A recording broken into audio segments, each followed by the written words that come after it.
Yo cuento acá.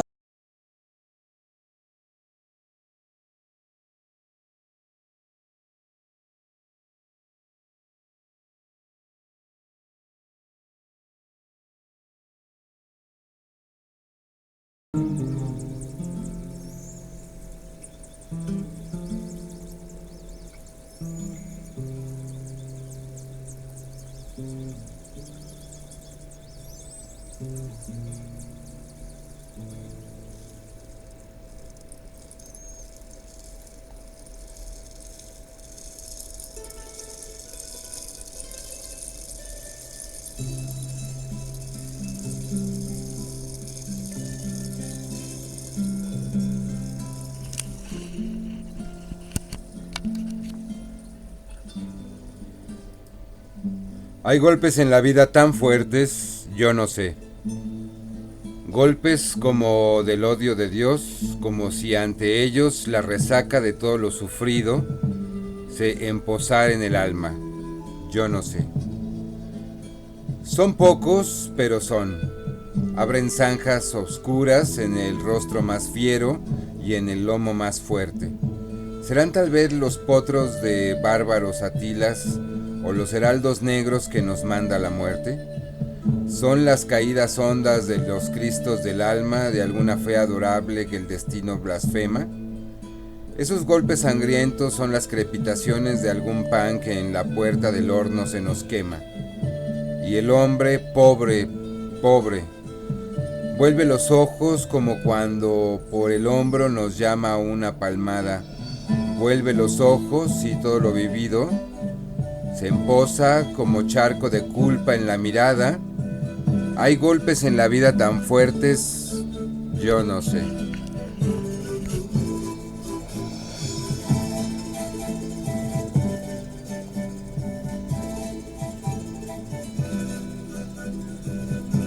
Transmitiendo para el quinto poder desde la chinampa flotante.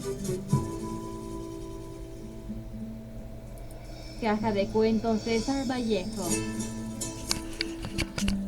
Hola, hola, buenas lunas, buenas noches. Bienvenidos una vez más a otro videoprograma. Esta es la Caja de Cuentos y este es el quinto poder en la noche del viernes 10 de octubre del 2014. Como habrán adivinado, hoy dedicaremos este espacio a César Vallejo. Hace rato me lo estaban confundiendo con Fernando Vallejo. No, diferentes latitudes, diferentes inspiraciones. César Vallejo nació en el Perú, en la Libertad Santiago de Chuco, un día 16 de marzo de 1892.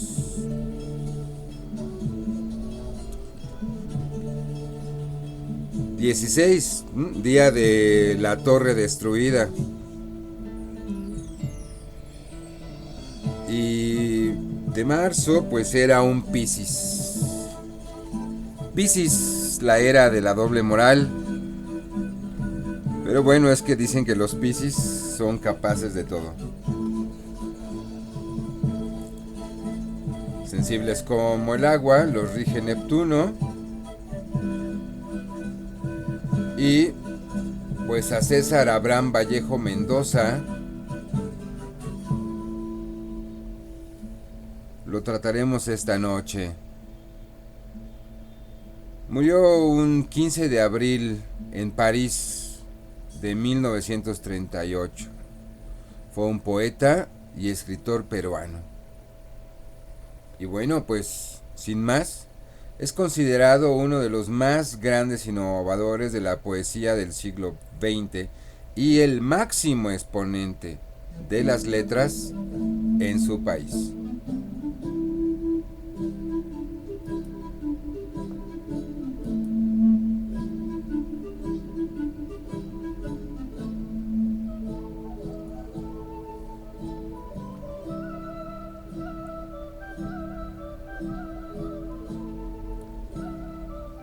Su poesía se caracteriza por presentar un lenguaje poético que podríamos calificar de muy auténtico, que, si bien se apoyó en sus comienzos, como bien leímos hace rato el poema Los Heraldos Negros, en las bases del modernismo, poco a poco consiguió diferenciarse tanto que no tuvo punto de comparación, como por ejemplo en su obra Trilce.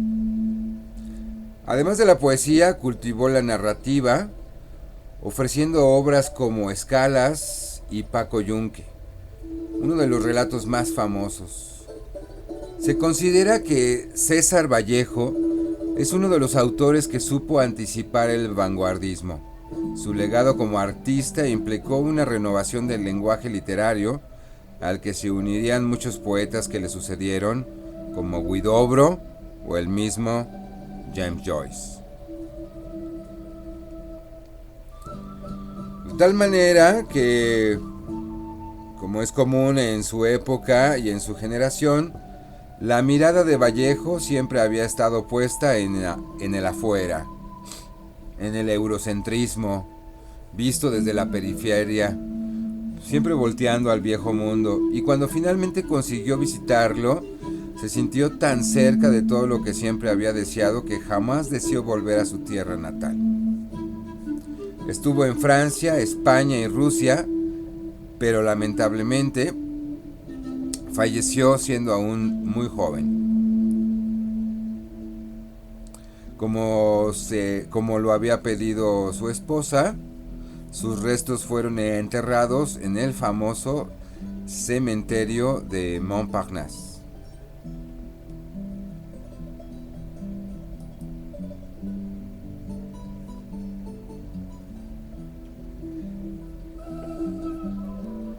Así que más bien deberíamos de acompañar sus primeras letras tal vez con una mazurca, con una zarabanda o con un chutis. Amor prohibido. Subes centellante de labios y de orejas. Por tus venas subo como un can herido que busca el refugio de blandas aceras.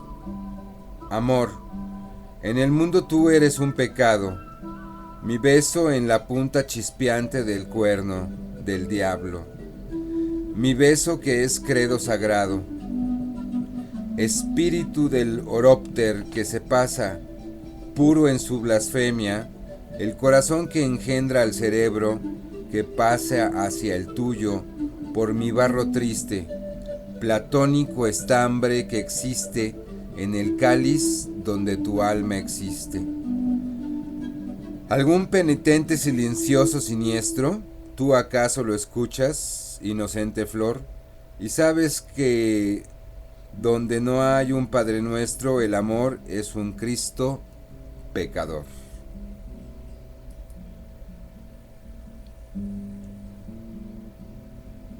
En opinión del crítico Thomas Merton, César Vallejo, el más grande poeta católico desde Dante. Y por católico entiéndase su sentido etimológico y cuasi literal.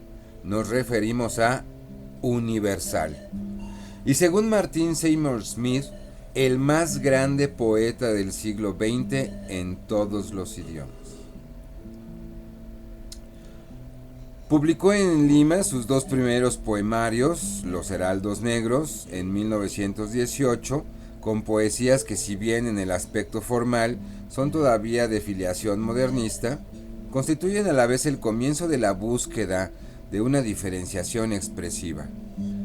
Y bueno, Trilce, como ya referimos, en 1922, obra que significa ya la creación de un lenguaje poético muy personal, coincidiendo con la irrupción del vanguardismo a nivel mundial. En 1923 dio a la prensa su primera obra narrativa, Escalas, colección de estampas y relatos, algunos ya vanguardistas.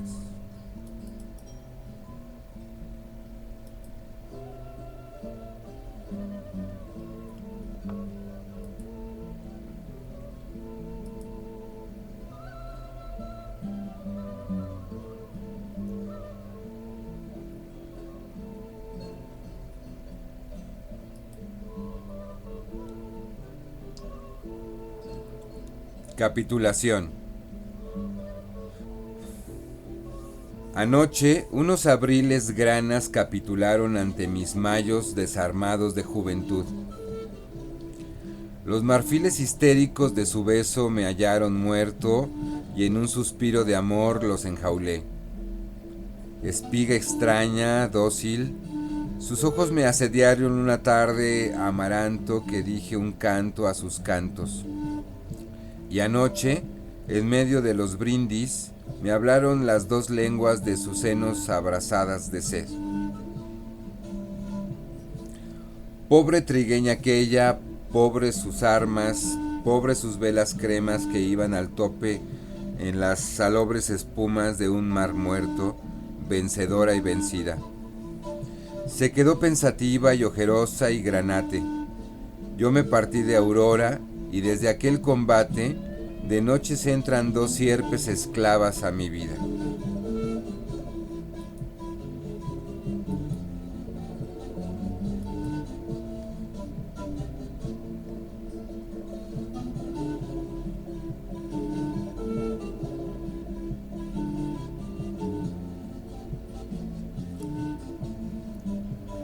Hasta su muerte residió principalmente en París, con algunas estancias entre Madrid y otras ciudades europeas en las que estuvo de paso. Pudo mantenerse del periodismo, completando su labor para la subsistencia con trabajos de traducción y docencia.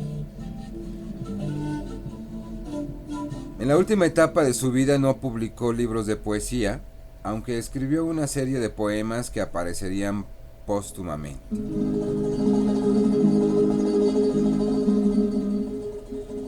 Sacó en cambio libros en prosa, la novela proletaria o indigenista El Tuxteno, editada en Madrid en 1931.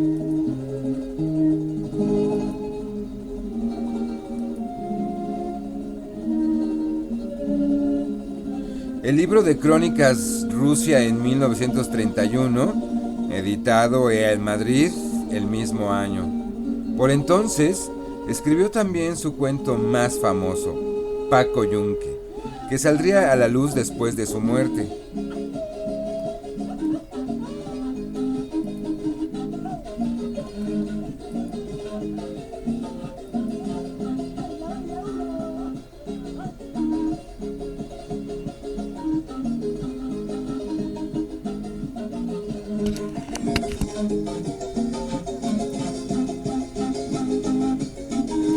Desde la chinampa flotante.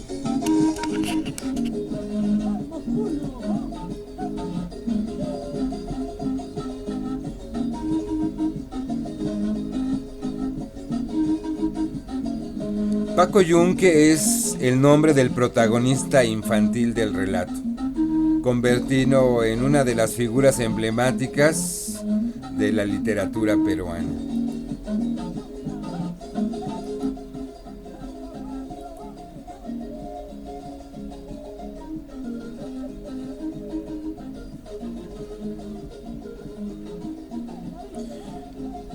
Y se trata de las vicisitudes de un niño tímido y de origen humilde que durante su primer día de clases, en el cual debe soportar los maltratos, el bullying y las humillaciones de otro niño, Humberto Grieve, hijo de los patrones de su madre.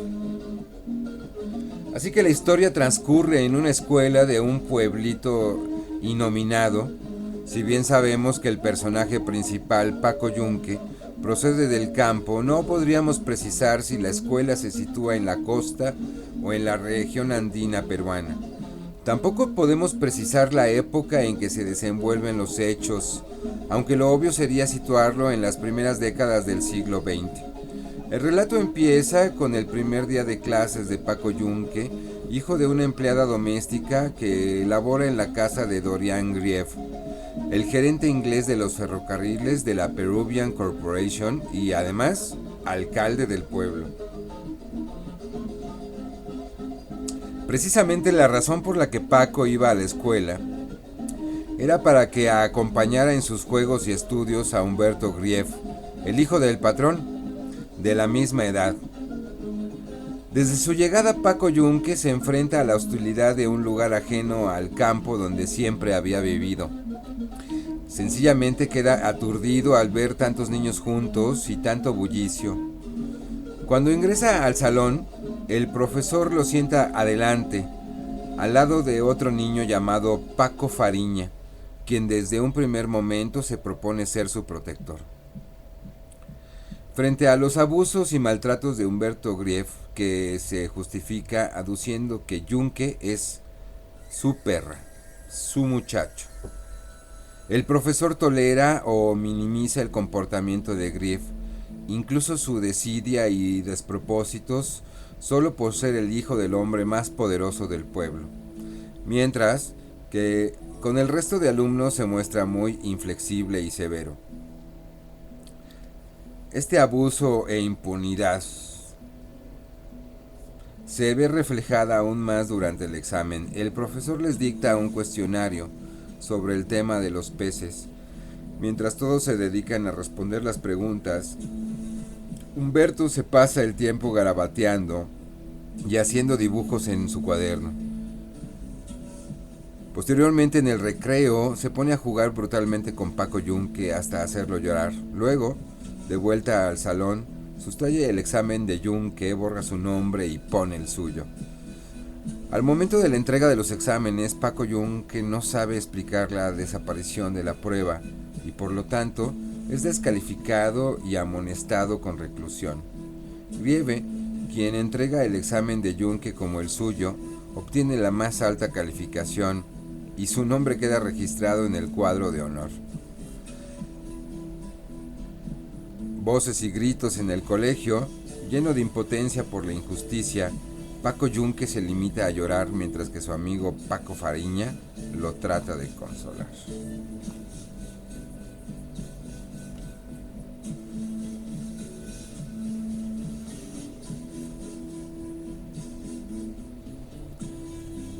Muy bien narrado, el cuento goza de una prosa sencilla y ágil. Sin duda, la experiencia de Vallejo como profesor de primaria ayuda a hacer su relato muy vivencial y animado. Cumple satisfactoriamente su propósito de estar destinado a un público infantil. De hecho, hay libros para niños, escritos para niños por César Vallejo. Se justifica ampliamente la presencia de este cuento en toda la antología de la narrativa peruana.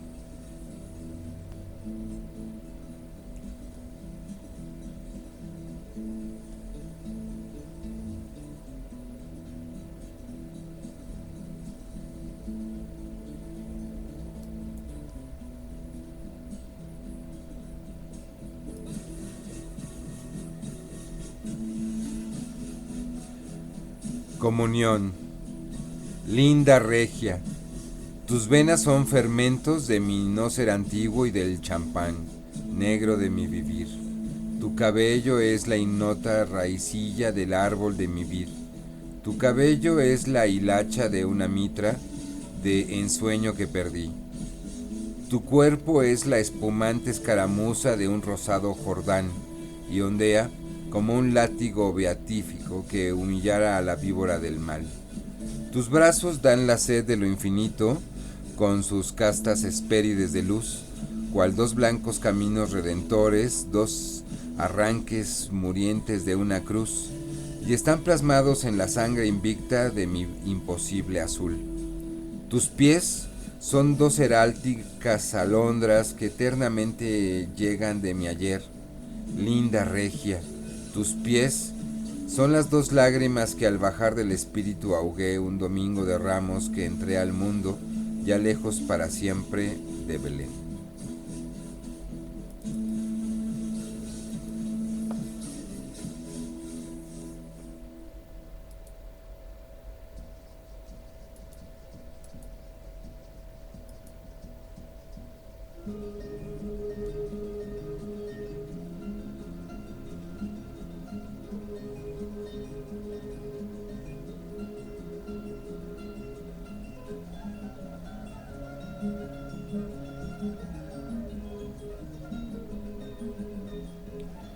César Abraham nació en Santiago de Chuco, un pueblo en una zona alta del departamento de La Libertad, en Perú.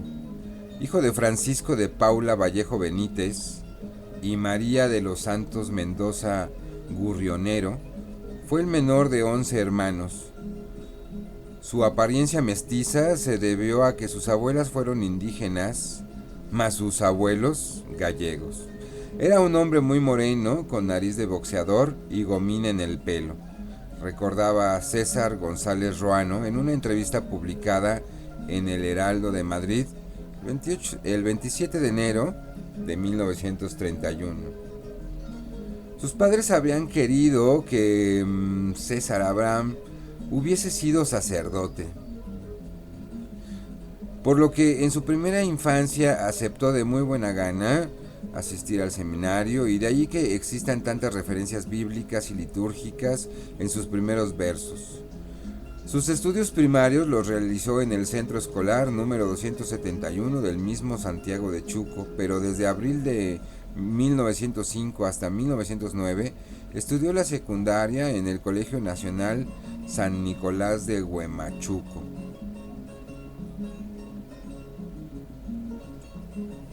Al terminar la primera decena del naciente siglo, se matricula en la Facultad de Letras de la Universidad Nacional de Trujillo, pero, debido a problemas económicos, retorna a su pueblo con el propósito de trabajar y ahorrar para continuar luego sus estudios.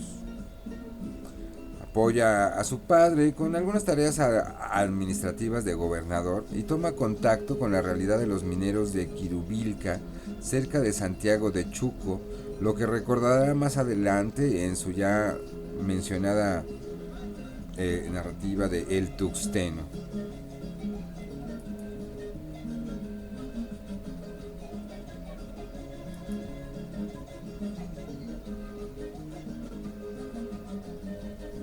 Deshojación sagrada. Luna, coronada de una testa inmensa, que te vas deshojando en sombras gualdas, roja corona de un Jesús que piensa trágicamente, dulce de esmeraldas. Luna, alocado corazón celeste, porque bogas así dentro la copa llena de vino azul, hacia el oeste, cual derrotada y dolorida popa. Luna, y a fuerza de volar en vano te holocaustas en ópalos dispersos. Tú eres tal vez mi corazón gitano que vaga en el azul llorando versos.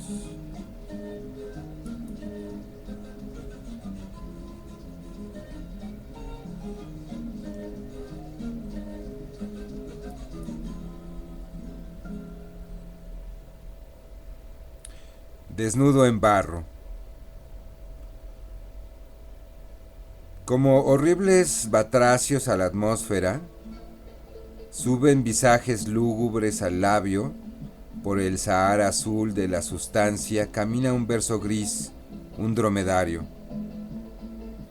Fosforece un mohín de sueños crueles y el ciego que murió lleno de voces de nieve, y madrugar poeta nómada al crudísimo día de ser hombre. Las horas van febriles y en los ángulos abortan rubios siglos de ventura. ¿Quién tira tanto el hilo? ¿Quién descuelga sin piedad nuestros nervios, cordeles ya gastados a la tumba? Amor, y tú también, pedradas negras se engendran en tu máscara y la rompen. La tumba es todavía un sexo de mujer que atrae al hombre.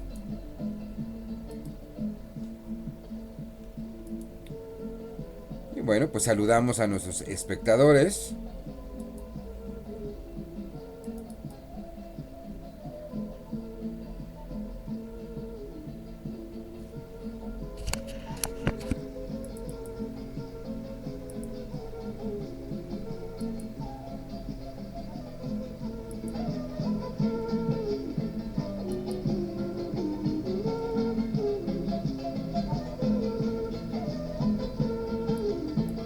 Transmitiendo para el quinto poder desde la chinampa flotante.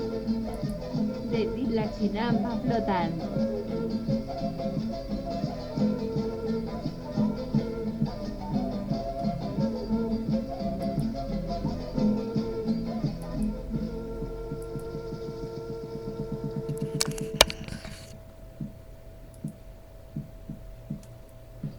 Viaja a Lima en 1911 para matricularse en la Facultad de Medicina de San Fernando, pero nuevamente abandona el claustro universitario por razones económicas o tal vez por desilusionarse de dicha carrera. Consigue un empleo de preceptor de los hijos de un rico hacendado en Acombamba, departamento de Junín, Sierra Central peruana. Trabajo en el que permanece durante 7 meses. Luego regresa a Trujillo y en 1912 consigue un modesto empleo como ayudante de cajero en la hacienda azucarera Roma, en el Valle Chicama, donde fue testigo de la cruel explotación de los peones indios.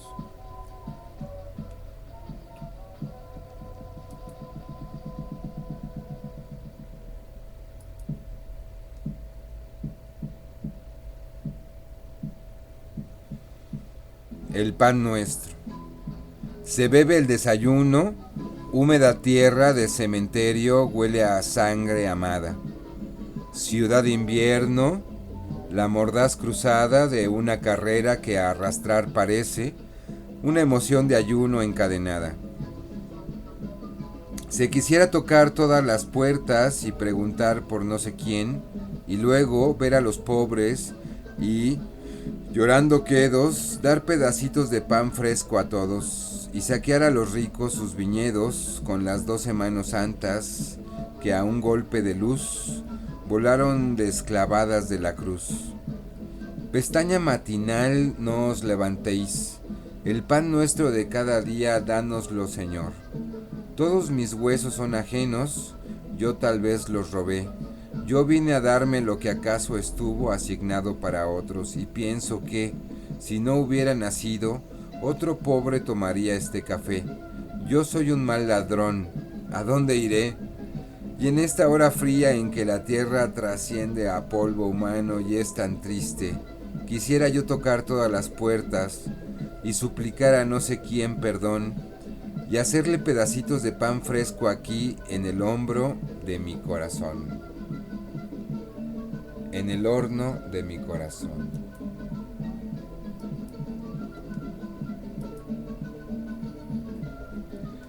En 1913 regresa a Trujillo con el propósito de retomar sus estudios universitarios en letras. A fin de que costearse sus estudios, trabaja como maestro en el Centro Escolar de Varones número 241 y luego como profesor del primer año de primaria en el Colegio Nacional de San Juan, donde tuvo como alumno pequeño a Ciro Alegría, que más tarde se convertiría en un gran novelista. El 22 de septiembre de 1915 se gradúa de bachiller en letras con su tesis El romanticismo en la poesía castellana. Antes tenían que hacer una tesis los bachilleres, ni siquiera los normalistas, que en paz descansen.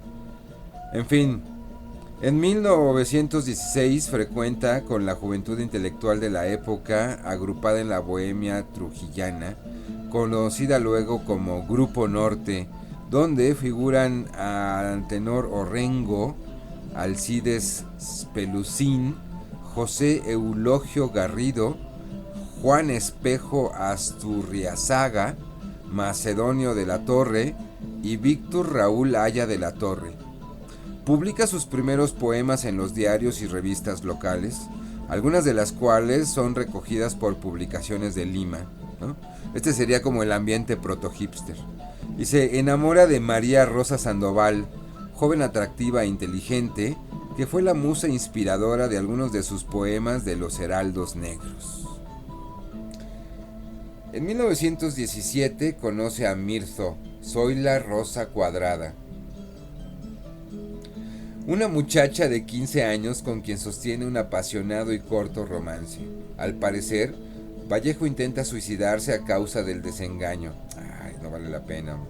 Sea como fuese, es convencido por sus amigos para viajar a Lima a fin de proseguir sus estudios en la Universidad Nacional Mayor de San Marcos y conseguir su doctorado en Letras y Derecho. Bueno, es que ya Conforme sobre el modernismo, pues para muchos el romanticismo, como la escolástica, había quedado atrás. Otros todavía lo vivían a flor de pecho, ya que el recuerdo de María Rosa Sandoval es la inspiración de su primer libro, Los Heraldos Negros, y se junta al de la madre del poeta, también llamada María, en la interpretación a Dios de su poema Los Dados Eternos.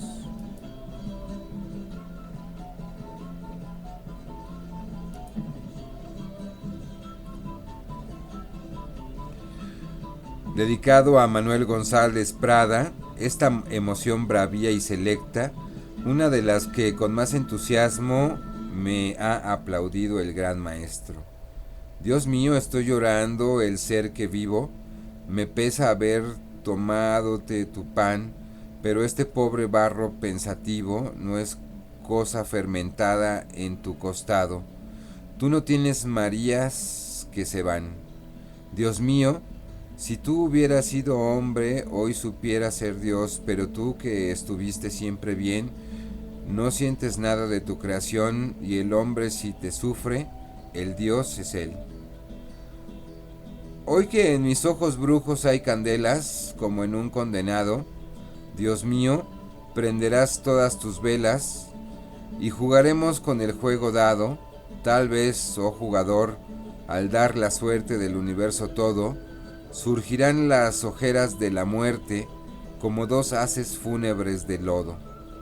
Dios mío, y esta noche sorda, oscura, ya no podrás jugar, porque la tierra es un dado roído y ya redondo a fuerza de rodar a la aventura, que no puede parar sino en un hueco, en el hueco de una inmensa sepultura.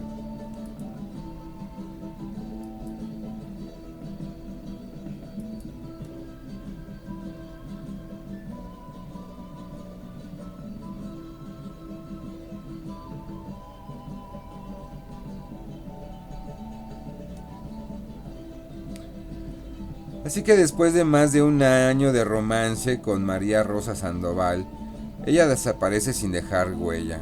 Se sabrá después que María Rosa viajó a las serranías de Otusco para alejarse del poeta, a quien no quería entristecer con su enfermedad mortal, una tuberculosis maltratada que terminó con su vida en 1918. Vaya, ¿no? Todavía no existía la rifampicina. La misteriosa amada, que tanta importancia tiene en la poesía de Vallejo, dejó un inédito diario de vida revelado en la novela biográfica Vallejo en los infiernos de Eduardo González Viaja.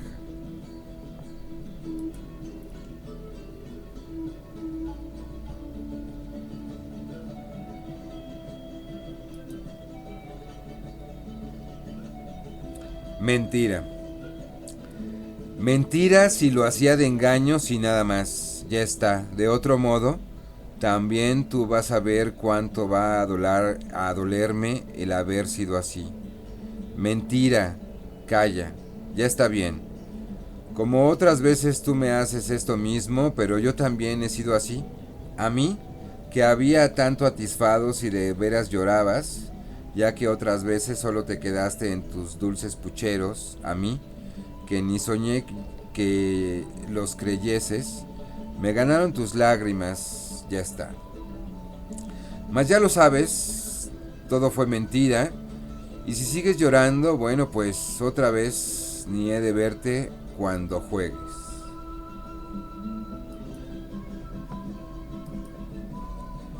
Saludos al chat, también mandamos saludos a quien nos sugirió al poeta de esta noche, César Vallejo. Saludos a Sexto Empírica, Sexto Sol. Excelente sugerencia. También saludos a Murdred. Que te sea leve, que acabes pronto. Tenemos pendiente a Pita Amor. Y saludos a todas las personas que nos escuchen en el replay del video.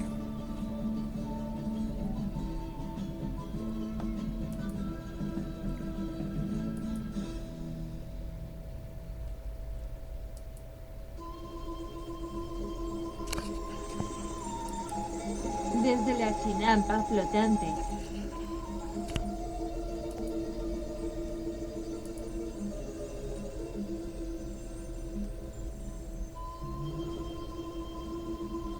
Se embarca en el vapor Ucayali, llega a Lima el 30 de diciembre de 1917, el año de la estrella.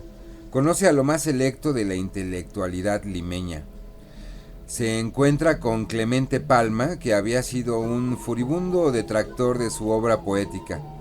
Había calificado de mamarracho al poeta, el poeta a su amada, pero quien esta vez le da muestras de respeto. Llega a entrevistarse con José María Eguren y con Manuel González Prada, a quien los más jóvenes consideraban entonces un maestro y guía. En la capital Vallejo se vinculó con escritores e intelectuales como Abraham Valdelomar y su grupo Colónida, José Carlos Mariátegui. ¿Ese me suena? ¿Te suena? Claro que sí, me dicen por aquí. Con ambos hace profunda amistad. También conoce a Luis Alberto Sánchez y a Juan Parra del Riego. Asimismo, publica algunos de sus poemas en la revista Suramérica del periodista Carlos Pérez Canepa.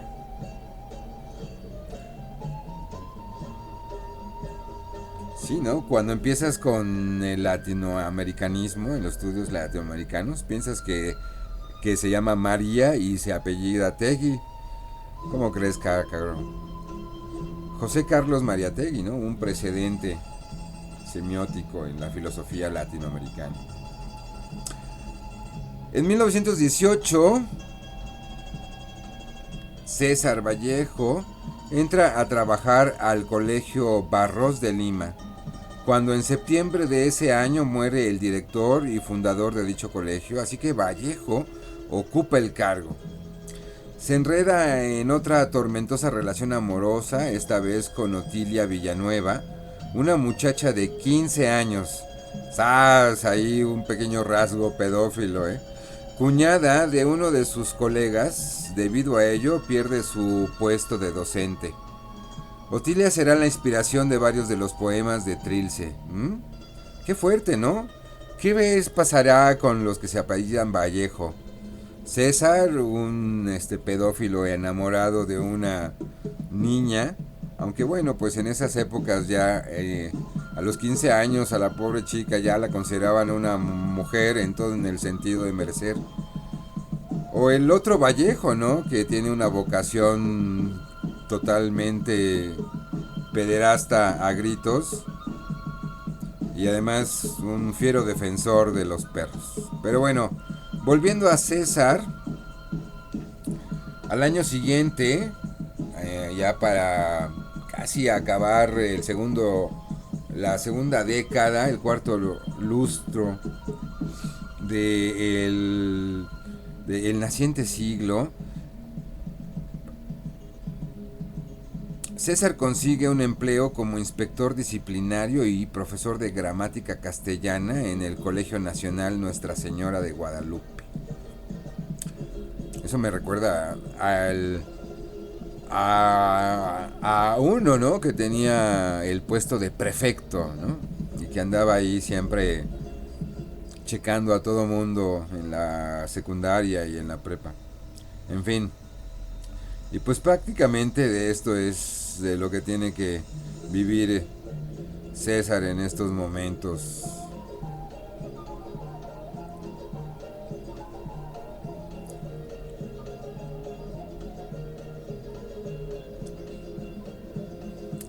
Y esto sucede en el Colegio Nacional de Nuestra Señora de Guadalupe. Profesor de gramática castellana. Además, en ese mismo año ve la luz su primer poemario, Los Heraldos Negros, que muestran aún las huellas del modernismo, como ya dijimos, en su estructura, aunque ya se vislumbran algunas características muy peculiares en su lenguaje poético. El poeta toca la angustia existencial, la culpa personal y el dolor, como por ejemplo en los conocidos versos: hay golpes en la vida tan fuertes, yo no sé, yo no nací un día que Dios estuvo enfermo. Circularon relativamente pocos ejemplares, pero el libro fue en general bien recibido por la crítica.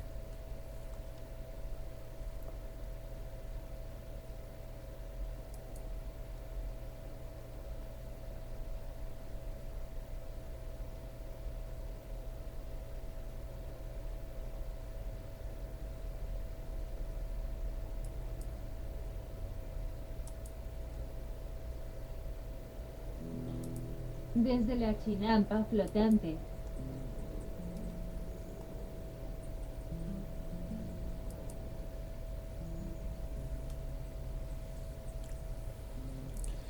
Piedra negra sobre una piedra blanca. Me moriré en París con aguacero, un día del cual tengo ya el recuerdo. Me moriré en París y no me corro, tal vez un jueves, como es hoy, de otoño. Jueves será porque hoy jueves que proso estos versos, los húmeros me he puesto a la mala y jamás como hoy me he vuelto con todo mi camino a verme solo.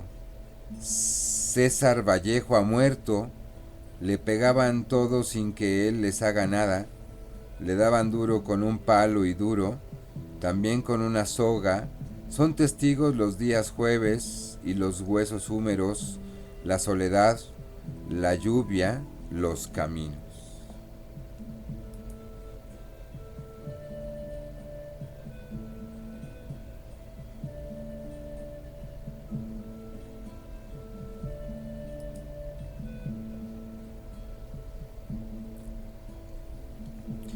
Pienso en tu sexo. Simplificado el corazón, pienso en tu sexo. Ante el lijar maduro del día, palpo el botón de dicha, está en sazón. Y muere un sentimiento antiguo, degenerado en seso.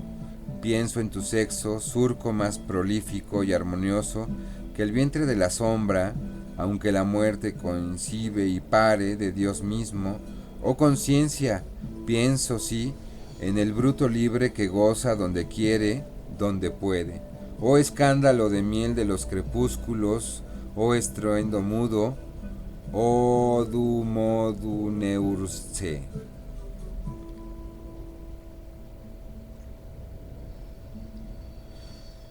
Que bueno, esta última línea me voy a permitir la libertad de leerla al revés porque es un palindroma.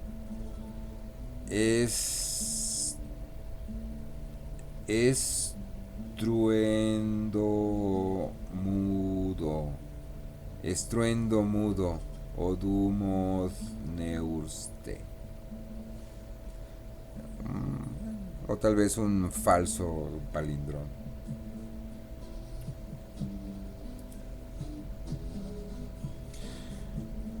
Tenemos espectadores, bienvenidos, saluden, alcen la mano. También saludos a todos los que andan por ahí en los matorrales.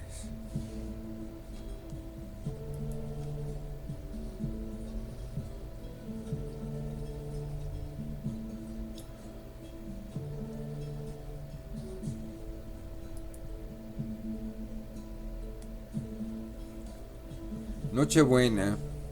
Al callar la orquesta, pasean veladas sombras femeninas bajo los ramajes, por cuya hojarasca se filtran heladas quimeras de luna, pálidos celajes. Hay labios que lloran arias olvidadas, grandes lirios fingen los ebúrneos trajes, charlas y sonrisas en locas bandadas perfuman de seda los rudos boscajes. Espero que ría la luz de tu vuelta en la epifanía de tu forma esbelta. Cantará la fiesta en oro mayor, balarán mis versos en tu predio entonces, canturrando en todos los místicos bronces que ha nacido el niño Jesús de tu amor.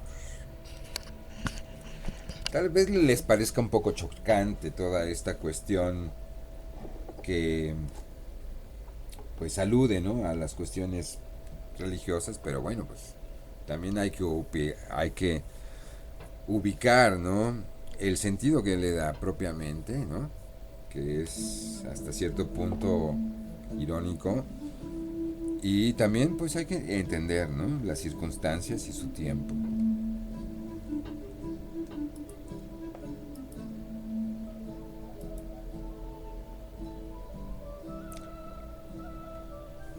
Su madre muere en 1918, así que la nostalgia familiar lo empuja en mayo de 1920 a retornar,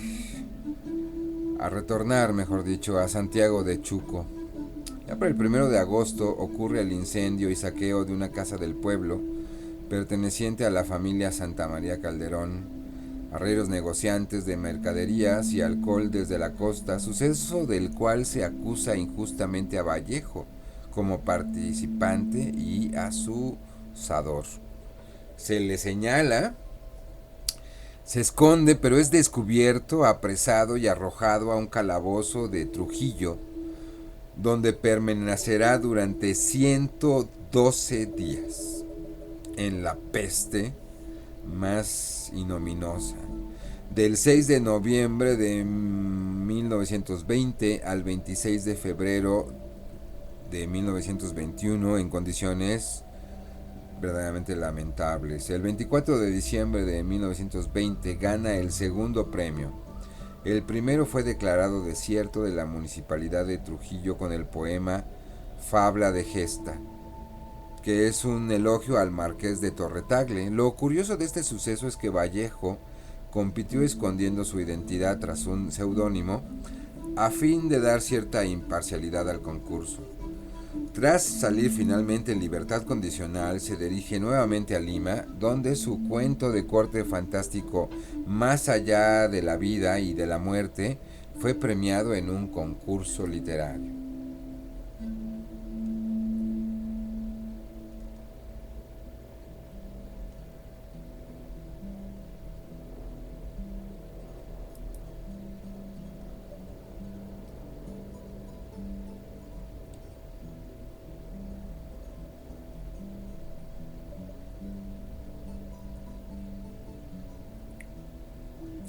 Me viene. Hay días una gana ubérrima política de querer, de besar al cariño de sus dos rostros, y me viene de lejos un querer demostrativo, otro querer amar de grado o fuerza, al que me odia, al que me rasga su papel, al muchachito, a la que llora por el que lloraba, al rey del vino, al esclavo del agua, al que ocultóse en su ira, al que suda, al que pasa, al que sacude su persona en mi alma, y quiero, por lo tanto, acomodarme al que me habla, su trenza, sus cabellos, al soldado, su luz, al grande, su grandeza, al chico. Quiero planchar directamente un pañuelo al que no puede llorar, y cuando estoy triste o me duele la dicha, remendar a los niños y a los genios. Quiero ayudar al bueno a hacer su poquillo de malo, y me urge estar sentado a la diestra del zurdo y a responder al mundo, tratarlo de serle útil en lo que puedo, y también quiero muchísimo llevarle al cojo al pie y a ayudarle a dormir al tuerto más próximo. Ah, querer este, el mío, este, el mundial, interhumano y parroquial proyecto, me viene a pelo. Desde el cimiento, desde la ingle pública y, viniendo de lejos, de ganas de besarle la bufanda al cantor y al que sufre, besarle en su sartén, al sordo, en su rumor craneano impávido, al que me da lo que olvidé en mi seno, en su Dante, en su Chaplin, en sus hombros. Quiero, para terminar, cuando estoy al borde célebre de la violencia o lleno de pecho el corazón, querría ayudar a reír al que sonríe, ponerle un pajarillo al malvado en plena nuca, cuidar a los enfermos enfadándolos, comprarle al vendedor, ayudar a matar al matador, cosa terrible. Quisiera yo ser bueno conmigo en todo.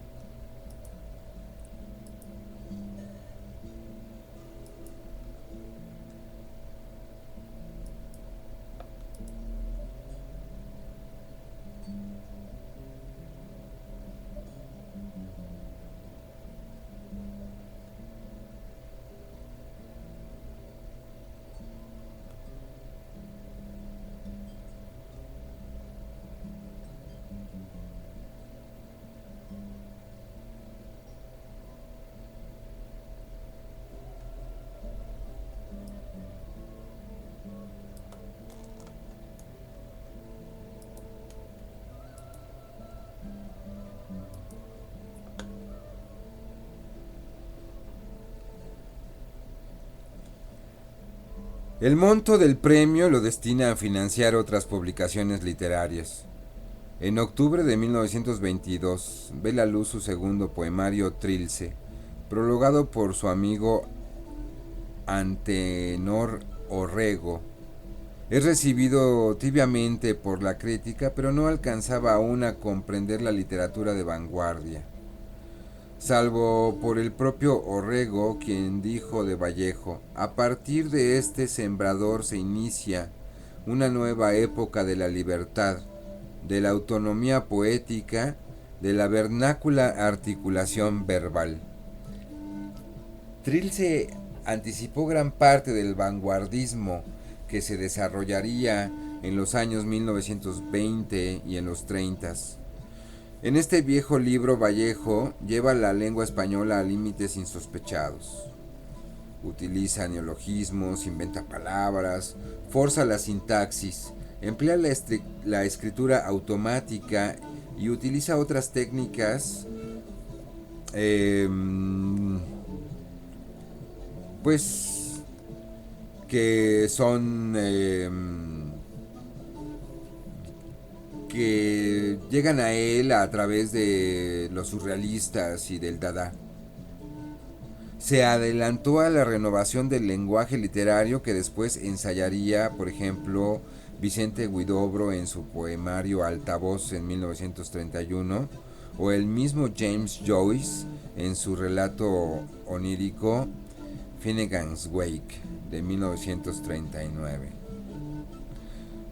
Poner a César Vallejo a nivel de James Joyce, señores dublineses, no es cualquier cosa.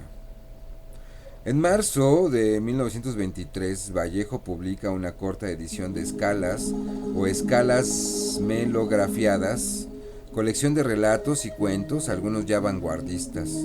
Otra narración suya, titulada Fabla Salvaje, fue publicada el 16 de mayo en la serie La novela peruana, dirigida por Pedro Barrantes Castro.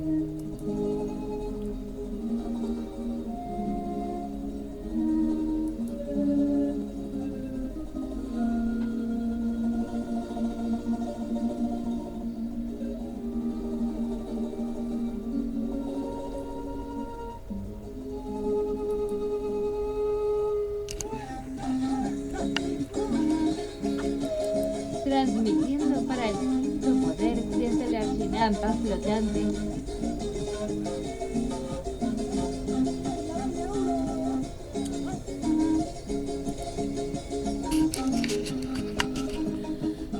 Más allá de la vida y la muerte,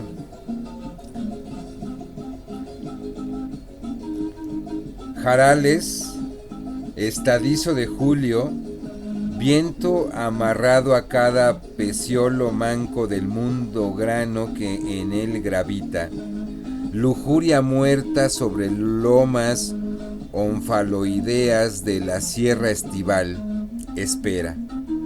No ha de ser otra vez cantemos, oh qué dulce sueño. Por allí mi caballo avanza, a los 11 años de ausencia, acercábame por fin ese día a Santiago, mi aldea natal. El pobre irracional avanzaba y yo desde lo más entero de mi ser hasta mis dedos trabajados, pasando quizá por las mismas riendas asidas, por las orejas atentas de cuadrúpedo y volviendo por el golpeteo de los cascos que fingían danzar en el mismo sitio. El misterioso escarceo tanteador de la ruta y lo desconocido. Lloraba por mi madre que muerta 2 años antes, ya no habría de aguardar ahora el retorno del hijo descarriado y andariego. La comarca toda, el tiempo bueno, el color de cosechas de la tarde de limón, y también alguna masada que por aquí reconocía mi alma, todo comenzaba a agitarme en nostálgicos éxtasis filiales, y casi podían ajárseme los labios para osar el pezón eviterno, siempre lácteo de la madre, sí, siempre lácteo, hasta más allá de la muerte.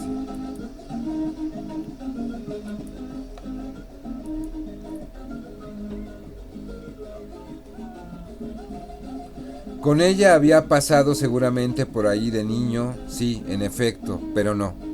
No fue conmigo que ella viajó por esos campos, yo era entonces muy pequeño. Fue con mi padre. ¿Cuántos años hacía de ello? Uf. También fue en julio, cerca de la fiesta de Santiago, padre y madre iban en sus cabalgaduras, él delante, el camino real. De repente mi padre, que acababa de esquivar un choque con repentino maguey de un meandro. Señora, cuidado.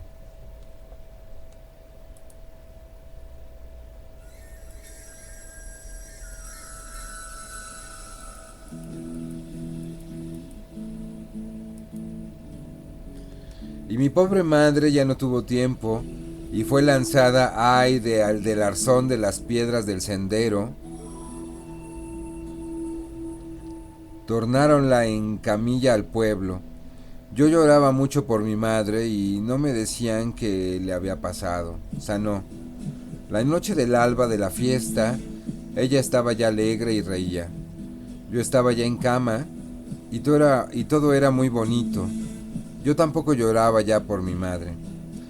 Pero ahora lloraba más recordándomela así, enferma, postrada, cuando me quería más y me hacía más cariño y también me daba más bizcochos debajo de sus almohadones y del cajón del velador. Ahora lloraba más acercándome a Santiago, donde ya solo la hallaría muerta, sepultada bajo las mostazas maduras y rumorosas de un pobre cementerio. Mi madre había fallecido hace 2 años a la sazón. La primera noticia de su muerte recibíla en Lima, donde supe también que papá y mis hermanos habían emprendido viaje a una hacienda lejana de propiedad de un tío nuestro, a efecto de atenuar en lo posible el dolor por tan horrible pérdida. El fundo se hallaba en remontísima región de la montaña. Al otro lado del río Marañón de Santiago, pasaría yo hacia allá, devorando inacabables senderos de escarpadas punas y de selvas ardientes y desconocidas. Mi animal resopló de pronto, cabillo molido vino en abundancia sobre el ligero ventecillo, cegándome casi, una parva de cebada, y después perspectivóse Santiago en su escabrosa meseta, con sus tejados retintos al sol ya horizontal, y todavía hacia el lado de oriente, sobre la linde de un promontorio amarillo Brasil, se veía el panteón retallado a esa hora por la sexta tintura posmeridiana, y yo ya no podía más, y atroz congoja arrecióme sin consuelo. A la aldea llegué con la noche, doblé la última esquina y al entrar a la calle en que estaba mi casa, alcancé a ver a una persona sentada a solas en el poyo de la puerta. Estaba muy sola, tanto que, ahogando el duelo místico de mi alma, me dio miedo. También sería por la paz casi inerte con que, engomada por la media fuerza de la penumbra, adosábase su silueta al encalado paramento del muro. Particular revuelo de nervios secó mis lagrimales. Avancé. Saltó del poyo de mi hermano mayor, Ángel, y recibióme desvalido entre sus brazos. Pocos días hacía que había venido de la hacienda por causa de negocios. Aquella noche, luego de una mesa frugal, hicimos vela hasta el alba. Visité las habitaciones, corredores y cuadras de la casa, y Ángel, aun cuando hacía visibles esfuerzos para desviar este afán mío por recorrer el amado y viejo caserón, parecía también gustar de semejante suplicio de quien va por los dominios alucinantes del pasado más mero de la vida. Por sus pocos días de tránsito en Santiago, Ángel habitaba ahora solo en casa, donde, según él, todo yacía tal como quedara a la muerte de mamá. Referíame también cómo fueron los días de salud que precedieron a la mortal dolencia, y cómo su agonía Cuántas veces entonces el abrazo fraterno y escarbó nuestras entrañas y removió nuestras gotas de ternura congelada y de lloro. Ah, esta despensa donde le pedían pan a mamá, lloriqueando de engaños, y abrí una pequeña puerta de sencillos paneles desvencijados.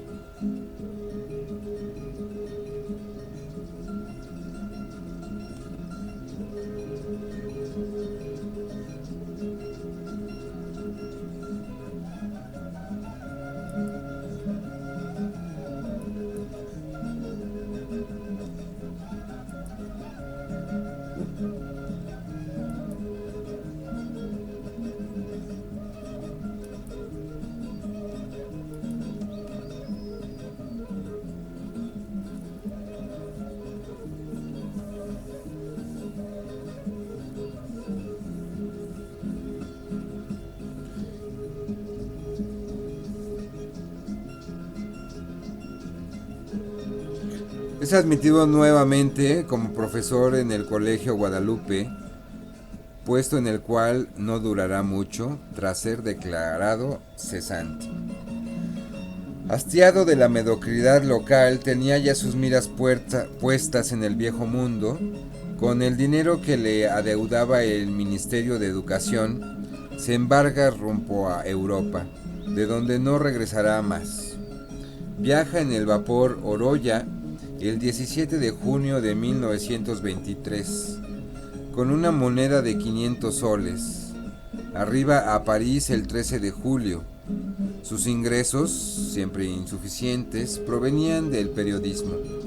Si bien fungió también de traductor, escribía para el diario El Norte de Trujillo y las revistas L'Amérique Latine de París, España de Madrid y Alfar de La Coruña.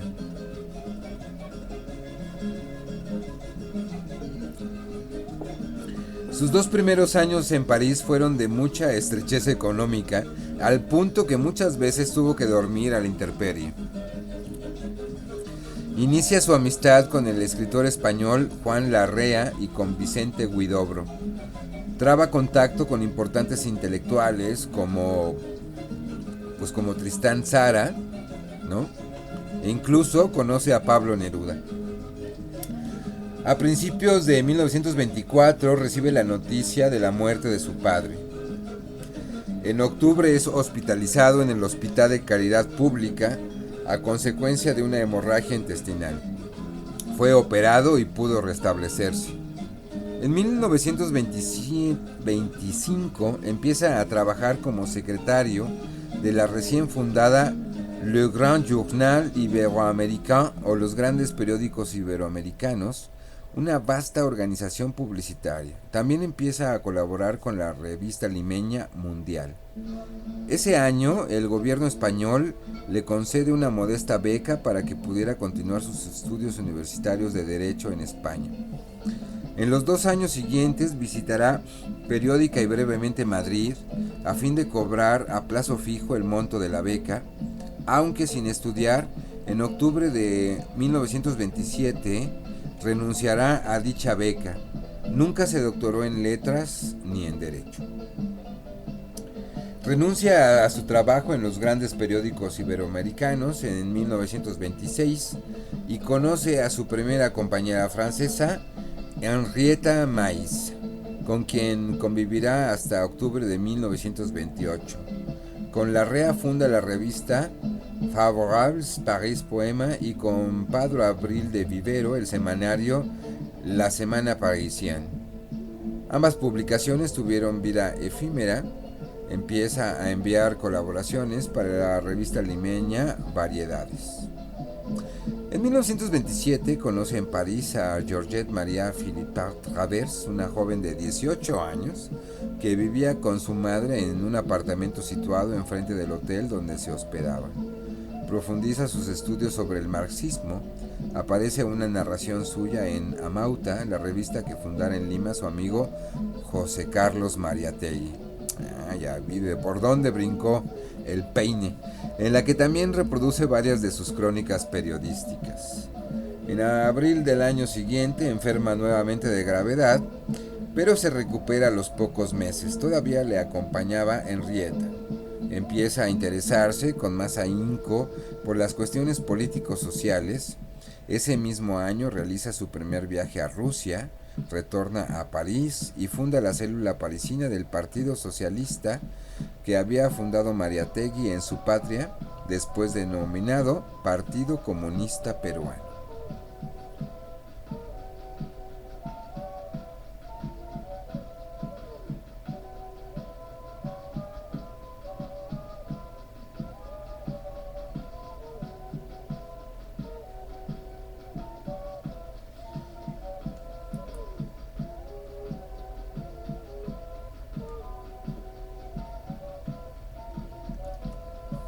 Una centella de esas que vienen de lejos ya sin trueno, en época de verano en la sierra, le vació las entrañas a la noche. Volví restregándome los párpados a Ángel, y ni él, ni la linterna, ni el pollo, ni nada estaban allí. Tampoco escuché ya nada.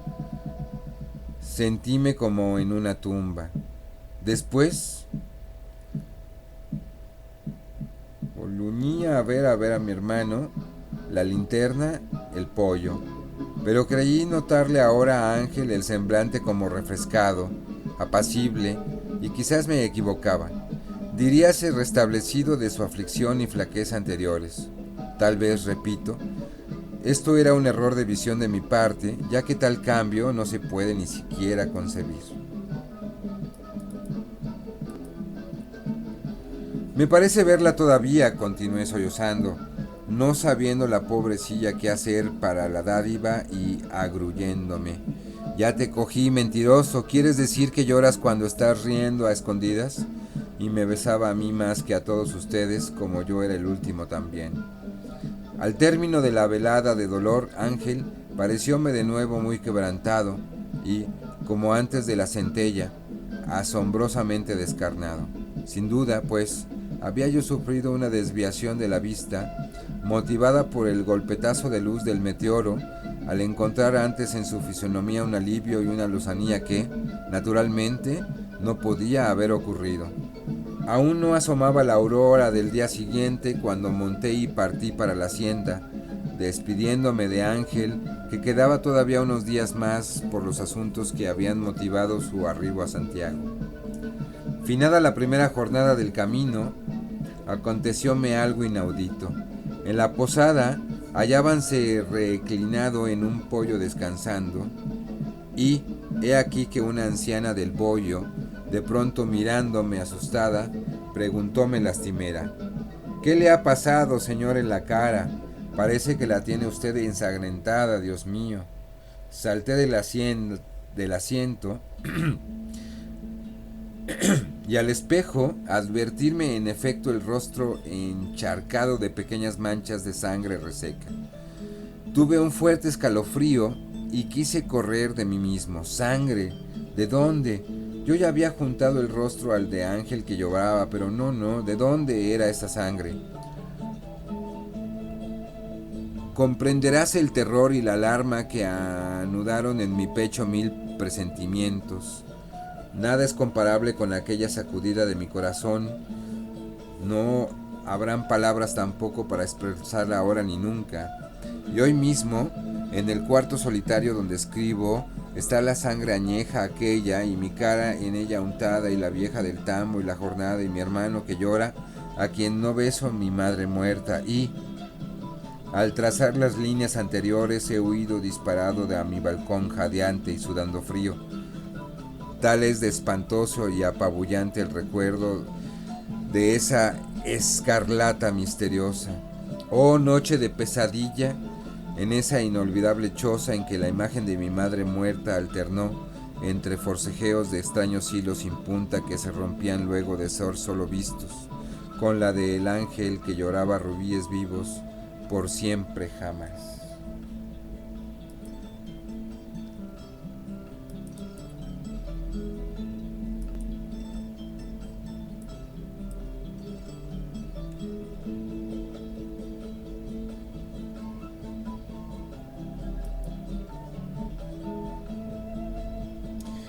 Seguí ruta y por fin, tras una semana de trote por la cordillera y por tierras calientes de montañas, luego de atravesar el Marañón, una mañana entré en parajes de la hacienda.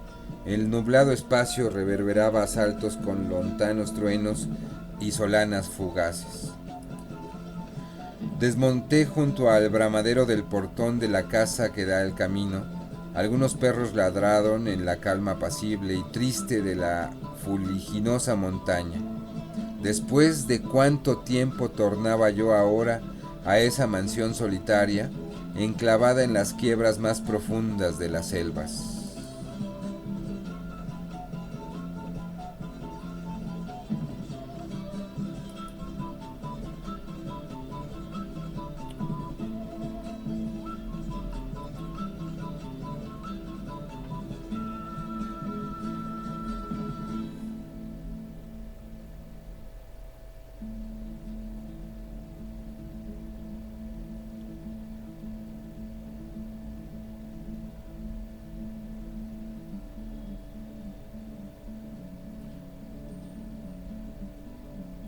En 1929 empieza a convivir con Georgette, quien acababa de heredar el apartamento y bienes de su fallecida madre, y junto con ella realiza un segundo viaje a Rusia. Se detiene en Colonia, Varsovia, Praga, Viena, Budapest, Moscú, Leningrado y varias ciudades italianas antes de retomar a París. Empieza a colaborar para el diario El Comercio como corresponsal oficial y continúa haciéndolo con las revistas Variedades y Mundial. Esta labor periodística será forzosamente suspendida en 1930 a raíz de la crisis mundial, cuando dichas revistas desaparecieron, al igual que el suplemento dominical de El Comercio, en Perú, El Comercio, donde se publicaban sus artículos. En esta primera parte de su estancia parisina, que va de 1923 a 1929, se sitúa la composición de algunos cuantos poemas, después llamados poemas en prosa, un libro o recopilación de ensayos contra el secreto profesional y un proyecto de novela incaica hacia el reino de los Schiris. Todos los cuales serían publicados póstumamente a excepción de algunos ensayos y relatos sueltos. La razón de esta parquedad de creaciones literarias se debía a que se hallaba más absorbido en producir artículos y crónicas para diarios y revistas, pane lucrando. En 1930 viaja a Madrid a raíz de la publicación de su poemario Trilce, que señaló el descubrimiento de su poesía en España, donde fue sometida a la crítica. Retorna a París, pero al poco tiempo es expulsado, acusado de hacer propaganda comunista. Junto con Georgette vuelve a Madrid, donde pasa dificultades económicas, y allí es testigo de la caída de la monarquía borbónica y la proclamación de la gloriosa Segunda República Española en 1931. Se relaciona también con grandes literatos españoles como nada menos que Miguel de Unamuno, Federico García Lorca, Rafael Alberti, Gerardo Diego y José Bergamín. Publica también su novela proletaria El Tusteno y su libro de crónicas y ensayos Rusia en 1931, que se convirtió en un superventas tras 3 ediciones en solo 4 meses. Le niegan en cambio la publicación de su cuento Paco Yunque por ser muy triste.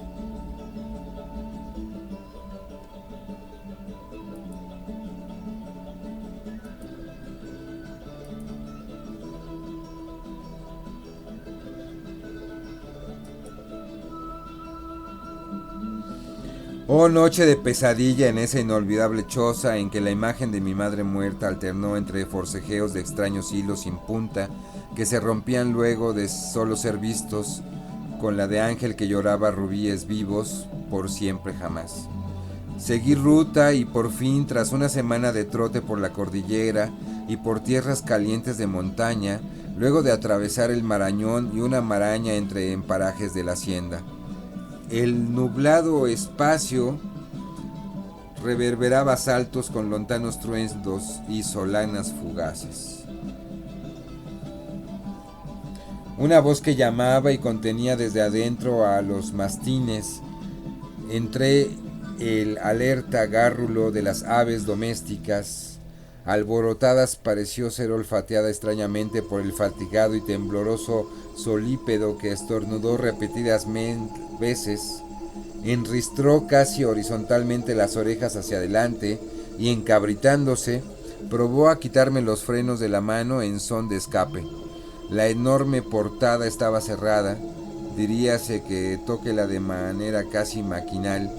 Luego, aquella misma voz siguió vibrando muros adentro y llegó un instante en que, al desplegarse, con medroso restrallido, las gigantescas hojas de portón, ese mimbre bucal vino a aparecerse en mis propios 26 años totales y me dejó de punta a la eternidad.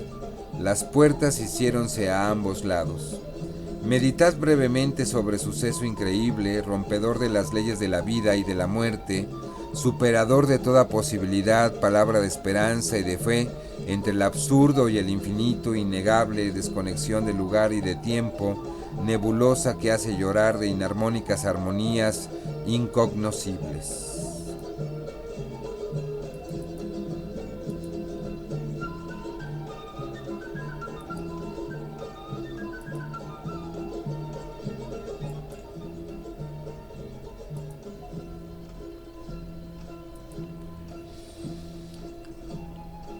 En octubre de 1931 realiza un tercer y último viaje a Rusia para participar en el Congreso Internacional de Escritores Solidarios con el régimen soviético. Retorna a Madrid y continúa con pasión su tarea literaria, pero los editores españoles se niegan a publicar sus obras de teatro Lockout y Moscú contra Moscú, conocida después como Entre las dos orillas corre el río, así como su libro de crónicas Rusia ante el segundo plan quinquenal, continuación de Rusia en 1931, y su recopilación de ensayos El arte y la revolución. La razón principal por ser obras de carácter marcadamente marxista y revolucionario. Por esta época empieza también a escribir hasta 1937 una serie de poemas que póstumamente serían publicados con el título de Poemas Humanos. Decide regresar a París en 1932, cuando es levantada la anterior restricción de ingreso. Ese año, Georgette es hospitalizada debido a un mal causado por los continuos abortos provocados, según testimonio de Juan Larrea, amigo y biógrafo de Vallejo, pero se recupera. Al año siguiente, Vallejo escribe un extenso artículo publicado por entregas en el Germinal de París, titulado ¿Qué pasa en el Perú?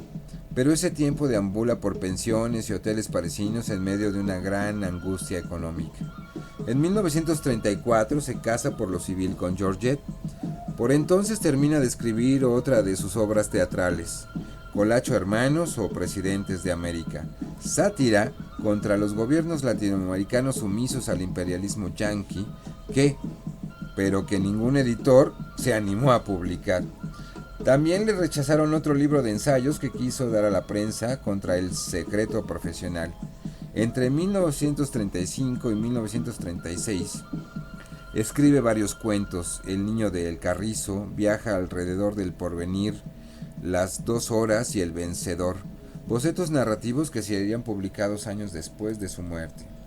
Al estallar la Guerra Civil Española en 1936, colabora con fervor en la fundación del Comité Iberoamericano para la Defensa de la República Española y de su vocero, el Boletín Nueva España. Le acompaña en esa labor Pablo Neruda.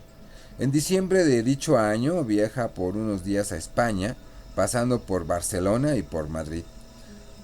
Preocupado por el desarrollo de los acontecimientos, en julio de 1937 vuelve por primera vez a España para asistir al Congreso Internacional de Escritores Antifascistas. Visita Barcelona, Valencia, Jaén y el Frente en Madrid. De vuelta a París, es elegido secretario de la sección peruana de la Asociación Internacional de Escritores.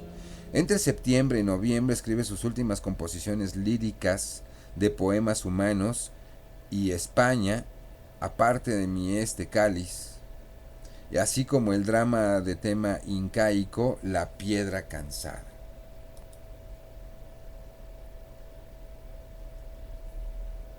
Ya habíame puesto como piedra, la vi echarme sus brazos adorados al cuello, su madre, besarme ávidamente y como queriendo devorarme, y sollozar sus mimos y sus caricias que ya nunca volverán a llover en mis entrañas. Tomóme luego bruscamente el impasible rostro a dos manos, miróme así, cara a cara, acabándome de preguntas. Yo, después de algunos segundos, me puse también a llorar, pero sin cambiar la expresión ni de actitud. Mis lágrimas parecían agua pura que vertían dos pupilas de estatua.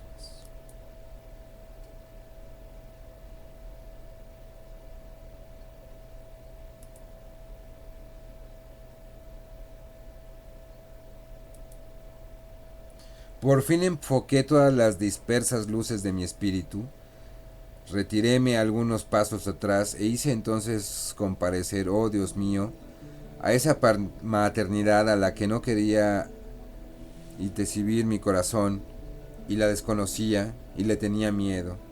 Las hice comparecer ante no sé qué, cuando ante no sé qué cuando sacraticismo, desconocido para mí hasta ese momento. Y di un grito mudo y de dos filos en toda su presencia, con el mismo compás del martillo que se acerca y aleja del yunque, con que lanza el hijo su primer quejido al ser arrancado del vientre de la madre, y con el que parece indicarle que ahí va vivo por el mundo y darle al mismo tiempo una guía y una señal para reconocerse entre ambos por los siglos de los siglos. Y gemí fuera de mí mismo. Nunca, nunca, mi madre murió hace tiempo, no puede ser. Ella incorporóse espantada ante mis palabras y como dudando si era yo, volvió a estrecharme entre sus brazos. Y ambos seguimos llorando, llorando llanto que jamás lloró ni llorará ser vivo alguno. Sí, le repetía, mi madre murió ya, mi hermano Ángel también lo sabe. Y aquí las manchas de sangre que advirtiera en mi rostro pasaron por mi mente como signos de otro mundo. Pero hijo de mi corazón, susurraba casi sin fuerza a ella, tú eres mi hijo muerto y al que yo misma vi en su ataúd. Eres tú mismo, creo en Dios. Ven a mis brazos, pero ¿qué? ¿No ves que soy tu madre? Mírame, mírame, pálpame, hijo mío, ¿acaso no lo crees? Contemplé la otra res, palpé su adorable cabecita encanecida y nada. Ya no creía nada. Sí te veo, le respondí, te palpo, pero no te creo. No puede suceder tanto imposible, y me reí con todas mis fuerzas.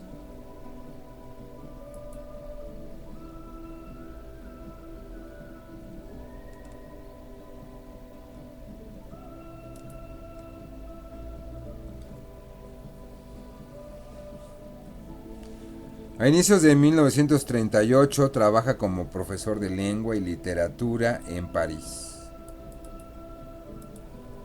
Pero en marzo sufre de agotamiento físico, o es lo que refieren. El 24 de marzo es internado por una enfermedad desconocida. Después se supo que fue la reactivación de un antiguo paludismo que sufrió de niño. Vaya con el... Y entra en crisis el 7 y el 8 de abril. Fallece una semana más tarde, el 15, un Viernes Santo con llovizna en París. Pero no un jueves, como se cree que vaticinó en su poema Piedra Negra sobre una piedra blanca, que leímos hace rato. Se le realiza un embalsamamiento.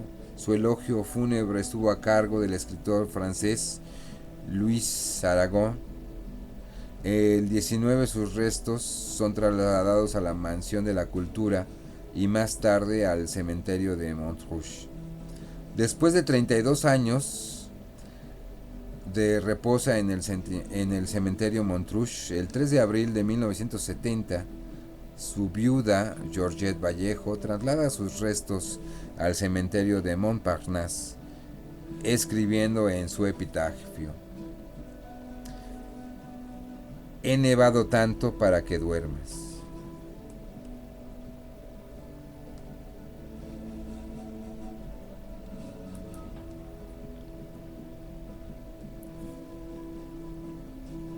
Yo nací un día que Dios estuvo enfermo, todos saben que vivo, que soy malo, y no saben del diciembre de ese enero, pues yo nací un día que Dios estuvo enfermo. Hay un vacío en mi aire metafísico que nadie ha de palpar, el claustro de un silencio que habló a flor de fuego. Yo nací un día que Dios estuvo enfermo. Hermano, escucha, escucha, escucha, bueno, y que no me vaya sin llevar diciembres, sin dejar eneros, pues yo nací un día que Dios estuvo enfermo. Todos saben que vivo, que mastico y no saben, porque en mi verso chirrian oscuros sin sabor de féretro, lullidos vientos desenroscados de la esfinge preguntona del desierto. Todos saben y no saben que la luz es tísica y la sombra gorda, y no saben que el misterio sintetiza, que él es la joroba musical y triste que a distancia denuncia el paso meridiano de las lindes a las lindes. Yo nací un día que Dios estuvo enfermo, grave. Tísica es tuberculosa, cácaro. Así le decíamos a una chica que estaba conmigo en la secundaria. Qué mal asunto esto de que todo el mundo se pone motes. Se llamaba Jessica, era muy simpática.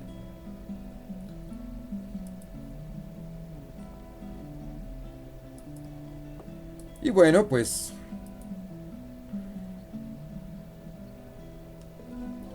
así tenemos que brevemente Vallejo abarcó prácticamente todos los géneros literarios: poesía, narrativa, novelas, cuentos, teatro y ensayo, crónicas y artículos periodísticos. Tuvo su etapa modernista, su experimentación vanguardista, una plenitud poética, tal vez en su etapa revolucionaria y de supuesto compromiso social. Y bueno, pues una narrativa que brilló con una progresión ideológica.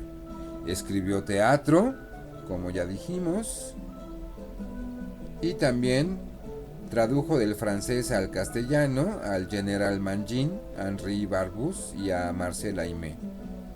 Dichas tradiciones fueron publicadas en París, Madrid y Buenos Aires. Posteriormente fueron compiladas en un tomo de traducciones de sus obras completas publicadas por la Universidad Ricardo Palma, tal como se indica en el capítulo Obras Completas.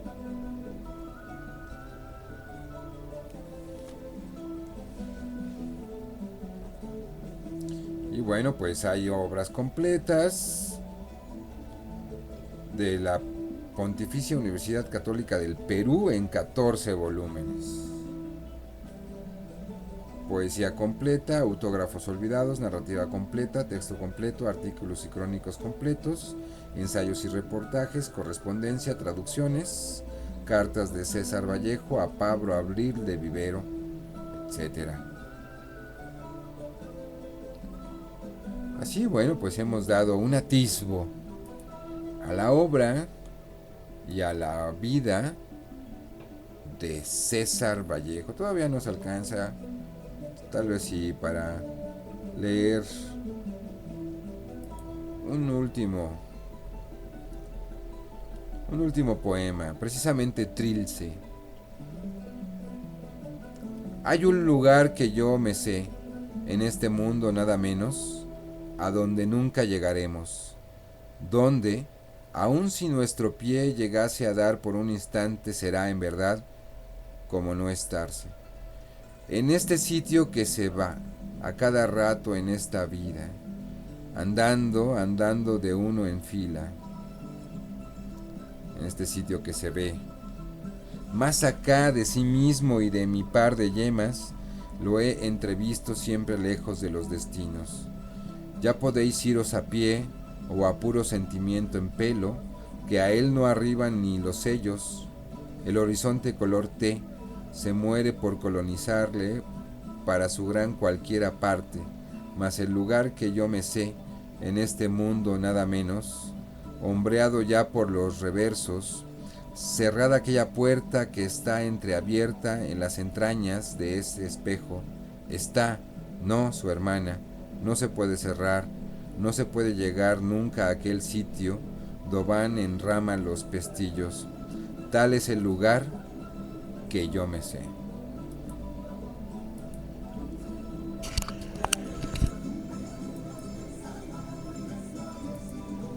Caja de cuentos César Vallejo. Desde la chinampa flotante.